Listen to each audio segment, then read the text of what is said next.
morning, everybody. Farmer Jenn here, and I'm standing beside a sick apple tree. That's right. Apple trees get sick, just like you and I do. You know how sometimes we get a cough and our nose is runny, or we get a fever and we don't feel very good? Well, that can also happen to a tree, an apple tree. Well, they don't cough and they don't have the sniffles and they don't get a fever, but they get really small fruit on them when they get really sick. And you know what causes a tree, an apple tree, to get sick? A mouse. A mouse can cause an apple tree to get really sick. Did you know that? Yeah. Mice in the wintertime, they like to eat around the bottom of a tree just so that they have some food during the wintertime and it tastes really good to them. But when they eat the bark off of a tree all the way around it, that actually really hurts the tree and makes the tree really sick. So hang on, let's go and take a closer look at some of these apples, okay? I know it's kind of hard to tell just by looking at them, but look, these apples here are actually much smaller, because here is what the apples are supposed to look like. This is the size an apple's supposed to be, and look at how tiny they are. And look, I even found a really tiny one up here. He's supposed to be the same size as him, but he's not. He's just a tiny itty bitty little guy. See, there's a big apple and there's a little apple. So when it's a sick tree, they produce small fruits just like that.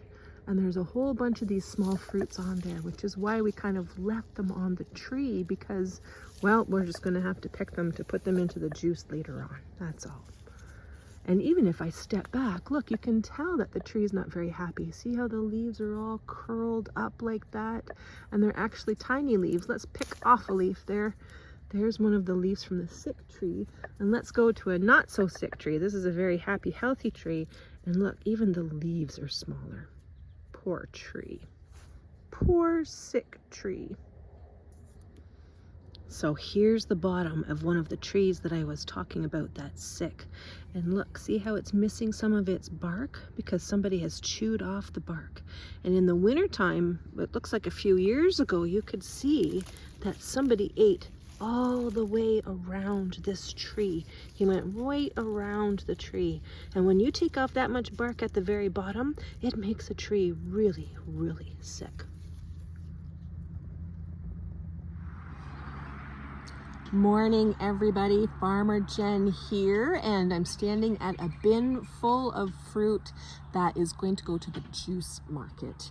Now, a lot of the apples that are in the bin behind me, that my pink bin that you see, those apples were picked off of trees that were really sick. Remember how earlier we talked about what sick trees looked like and why they're sick? Well, I'm going to show you something about the apples that come off. In fact, like you can see behind me, I've got a big apple picked off of a tree. It's not sick, but the apple isn't very healthy, so it's going to go to the juice. But look at all of the little itty bitty baby apples, and the baby apples come off of a lot of those sick trees, because the sick tree doesn't have enough energy to produce a great big fruit like it's supposed to. So it produces these teeny tiny little apples. They're just tiny, and it looks like a real apple, but it's really small. And I'm going to show you the inside to show you the difference between a big apple on the inside and a small apple on the inside. Hang on a second. Now, normally when you cut inside of an apple, you get to see a star. Have you ever seen that?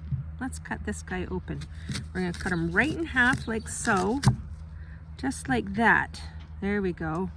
And you can see a star shape. So he's got 1, 2, 3, 4, 5 spots to him, and he's got 5 seeds in there as well. And this was a big apple. So when I cut the big apple open, see, he's much bigger than those 2 apples. He's got a star inside of him with a bunch of seeds. Now let's find out if these little apples have the same. Do you think it'll have 5 seeds in it and a star? Well, let's find out, because sometimes when they're little, they don't have the same. Let's find out if this guy did. Oh, well, look at that. I'm wrong again. 1, 2, 3, 4, 5 seeds in there, just like in a star pattern. And he was a small little baby. Isn't that interesting? And let's try this one, because really they're not supposed to have that many seeds when they're so little.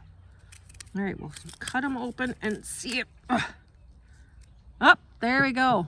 Oh, look, this guy even has 6 seeds, guys. Look at that. I've got 1, 2, and there's 2 seeds in here. 1, 2, 3, 4, 5, 6 seeds inside of this guy. That's crazy. And he has a star-shaped as well. Well, there you go. That's what's inside of the baby apples. They're just like the big apples, but they're babies. All right, one of the final things that we can do here is we can talk about, does this apple taste the same as this apple? That's the ultimate final test that we have going on. And since you're not here to try and test it, I'm gonna have to do it for you, okay? You have to trust me. This is an ambrosia apple, very nice apple, and they're really sweet. So let me try it right now. Hang on a second, ready?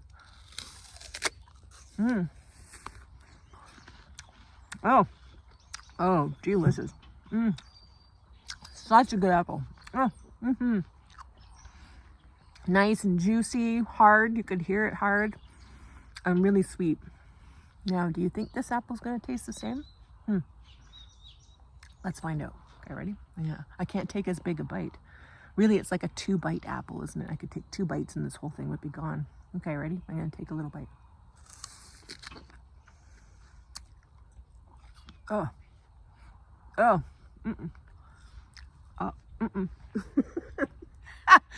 Definitely not as sweet and very starchy, so not a lot of sugars in there. Very hard to bite into too. It's not near as easy to bite the other one, but overall not too bad an apple. It'd still make a good juice apple because I still have lots of juice inside of it. Yeah, there you go. Now you know.